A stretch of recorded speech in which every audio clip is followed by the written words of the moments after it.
Alors, merci beaucoup pour cet échange qui va me permettre d'expliquer aux managers, aux créateurs d'entreprises, à tous ceux qui sont amoureux du management, le projet Journée nationale de management.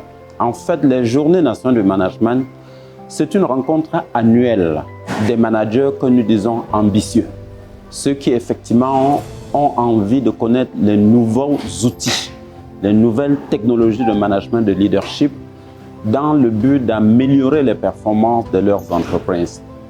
Donc, cet événement date, on l'a lancé en 2006 et on en est à la 14e édition cette année avec une thématique tout à fait particulière mais parfaitement adaptée au contexte. Un contexte mouvant, un contexte difficilement saisissable qui exige de la part des organisations une réadaptation permanente qu'on peut appeler aujourd'hui transformation.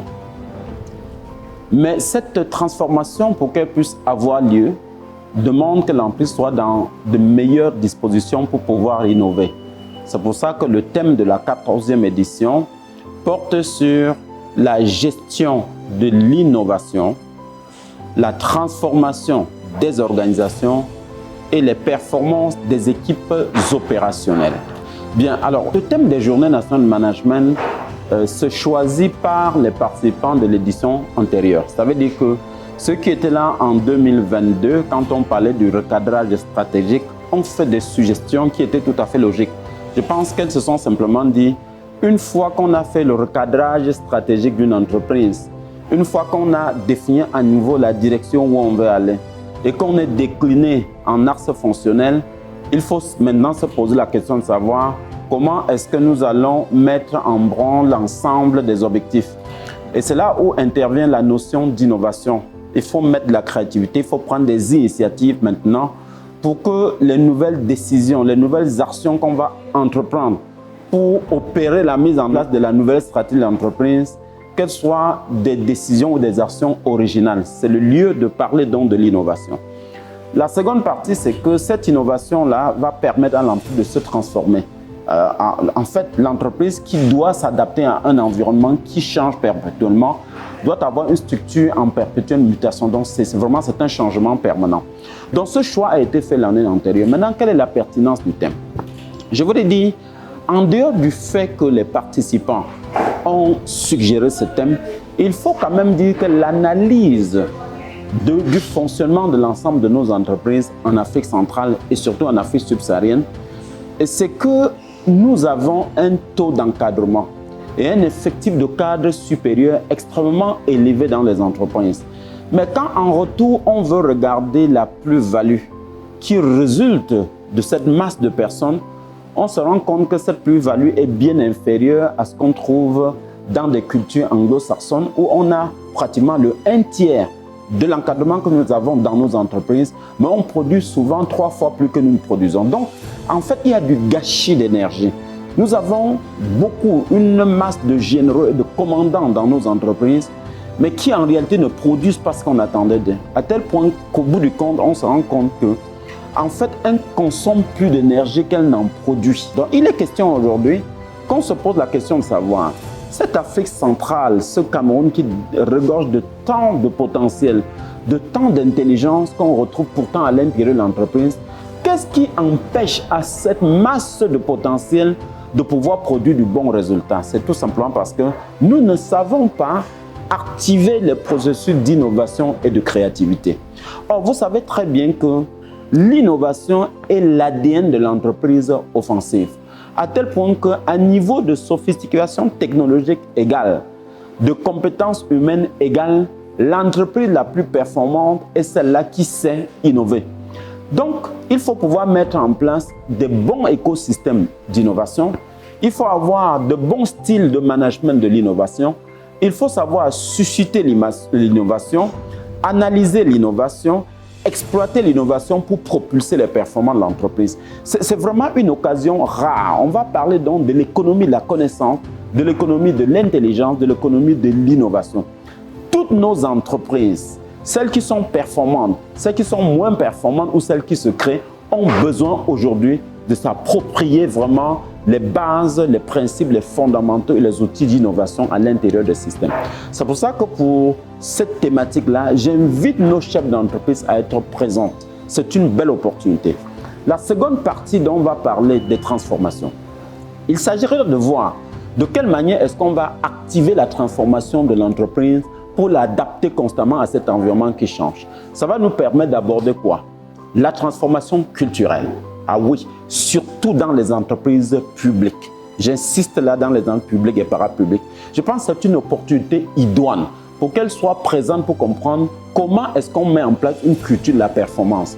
Je travaille avec elles et je sais quelles difficultés elles ont à introduire dans les comportements, les mentalités et les agirs quotidiens de leurs collaborateurs la notion de résultat, le réflexe du résultat, la mentalité du résultat. Donc, cette transformation est extrêmement importante. Si elle n'a pas lieu, tout ce qu'on va mettre en place dans une entreprise, dans le but de réussir à booster les performances, ce sera un peu superficiel. Donc, il faut que la culture de la performance rentre dans le comportement quotidien des collaborateurs. Et donc, c'est un élément assez important. La deuxième phase, ou bien le deuxième volet de la transformation, ce sera la transformation structurelle ou organisationnelle. Si vous voulez changer la structure de votre, si vous voulez changer la stratégie de votre entreprise, changer la culture de votre entreprise, il est important que vous posiez la question de savoir quel est le type d'organisation, de structure, de fonctionnement, de système d'information, de process et de procédures qui vont porter cette transformation-là. Et ce volet est tellement important que Dale Carnegie disait ceci: supprimer nos usines, notre commerce, notre monnaie, nos voies de communication, laissez-nous notre organisation et nous allons refaire l'économie américaine en 4 années. Je peux vous dire aujourd'hui que 80% de nos problèmes de performance dans nos organisations, dans nos entreprises, résultent des déficits liés à la structure, à l'organisation. Dès que cette organisation sera mise en place, on va se rendre compte que les choses vont aller très rapidement. C'était le deuxième levier. Le troisième levier, c'est les transformations techniques et technologiques. Vous savez, quelquefois, les outils de production, la technique de production, elle n'est pas très au rendez-vous. Et aujourd'hui, le digital a fait une pénétration tellement profonde et fracassante que si nous ne repensons pas nos méthodes, nos manières de produire, en intégrant effectivement les éléments du digital, il y a de fortes chances que malgré notre forte volonté, que demain on soit totalement décalé par rapport aux autres entreprises et que nous perdions en termes de compétitivité. Le dernier volet, ce sera la transformation managériale et leadership. Simplement pour dire, l'être humain dans ce domaine-là est extrêmement important. Le facteur humain est déterminant dans le cadre de la transformation. Mais la performance de ce facteur humain va dépendre énormément de la manière avec laquelle elle est pilotée.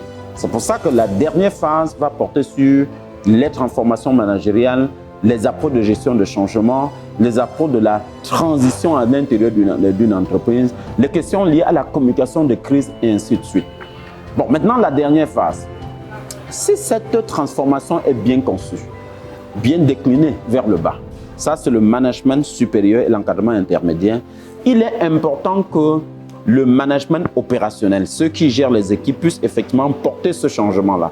C'est pour ça que la dernière partie du travail consiste à voir de quelle manière un changement doit être tout simplement descendu jusqu'au niveau des équipes pour que ces équipes puissent donc utiliser les outils pour faire les changements culturels, les changements organisationnels ou structurels, les changements techniques, les changements technologiques et enfin les changements matériaux nécessaires à la performance de l'entreprise. Comme toujours, on essaie d'apporter quelques innovations. Alors la première innovation, c'est le thème humain. Gestion de l'innovation est une innovation parce que, en fait, il faut dire que les nations les plus puissantes, c'est des nations qui ont fait beaucoup d'innovations et qui ont breveté. On se rend compte qu'en Afrique centrale, comme on le verra pendant la rencontre, on est absolument en retard. Nous n'avons pas beaucoup d'argent que nous rentrons sur la base de la propriété intellectuelle. Or, nous savons que les autres pays, les États-Unis, l'Angleterre et tout ça, ils rentrent énormément de devises sur la base de ce qui est prestation intellectuelle. Mais je peux aussi vous rassurer que dans ce pays-là, la plupart du temps, on a des Africains, on a des Noirs comme nous qui travaillent pour ces entreprises. Notre but, c'est que l'entreprise africaine aujourd'hui soient capables justement de travailler sur le volet innovation et d'en faire une source de revenus. C'est l'une des grandes innovations, travailler sur l'innovation elle-même. La seconde innovation, c'est que nous optons à partir d'aujourd'hui à un système de coprésidence. Ça veut dire que désormais, il y aura un président qui va gérer le volet grande entreprise, entreprise multinationale, et un autre président relevant d'une PME qui va justement gérer le volet petite et moyenne entreprise. Le but à ce moment-là, c'est que non seulement on tient compte des préoccupations des grosses entreprises multinationales, mais également qu'on tienne compte des problématiques de la petite entreprise. Donc on intégrera dans cette rencontre les transformations de la petite entreprise, mais aussi les transformations de la grande entreprise, la gestion de l'innovation dans la petite entreprise et dans la grande entreprise, ce qui va nous permettre d'embrasser tout le scoop de la structure de notre environnement économique. Ça, c'est la deuxième innovation. La troisième innovation, c'est que cette année, on va beaucoup faciliter les échanges. On aura, pour une table ronde, on aura rarement 2 experts théoriciens. Non, on en aura une, mais le reste, c'est vraiment le partage d'expérience. Donc, une fois les outils préparés maintenant, les praticiens passent pour parler de l'expérience, de la pratique, des difficultés rencontrées, ce qui va permettre aux autres de comparer, de valider ce qu'elles font et en même temps d'approprier les nouveaux outils pour pouvoir corriger le tir une fois qu'elles seront en train d'opérer la transformation de leur système ou de leurs entreprises. Alors, qui est concerné? Sont d'abord concernés les membres de l'encadrement supérieur parce que c'est eux qui pensent la transformation, c'est eux qui préparent la transformation, c'est eux qui donnent le ton pour la transformation. Mais ce n'est pas eux qui déclinent, pilotent et suivent opérationnellement la transformation. C'est pour ça que l'encadrement intermédiaire est également intéressé parce que c'est à eux de traduire les options stratégiques, les choix stratégiques en plan d'action et à les décliner au niveau opérationnel. Donc vous voyez bien que le top management est intéressé, l'encadrement intermédiaire est intéressé, mais aussi l'encadrement inférieur, les superviseurs. Parce qu'ils sont une sorte de... Enfin, je peux les comparer à ces termites qui au quotidien, à ces abeilles qui au quotidien doivent effectivement construire avec des petites actions, avec des activités quotidiennes. Les managers opérationnels vont donc encadrer leurs collaborateurs. Donc pour me résumer, sont concernés le top management qui conçoit, l'encadrement intermédiaire qui décline et l'encadrement inférieur qui assure la mise en œuvre pour que les changements aient effectivement lieu.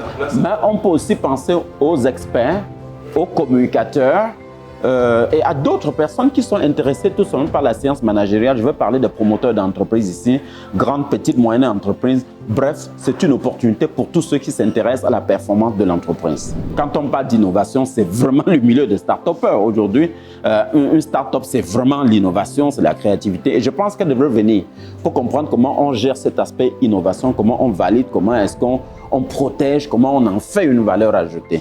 Et c'est la raison pour laquelle nous ouvrons à chaque édition de Journée Management 20 places pour les start-upers. Donc, je les invite à appeler pour s'inscrire. Les modalités de participation sont très allégées. Donc, il y a 20 places. Je pense qu'il y a encore une dizaine de places disponibles pour celles des start-up qui voudraient effectivement participer. C'est un réel plaisir pour moi que ce concept de Journée nationale de management ait atteint le niveau de popularité, de productivité et d'utilité qu'on rencontre aujourd'hui.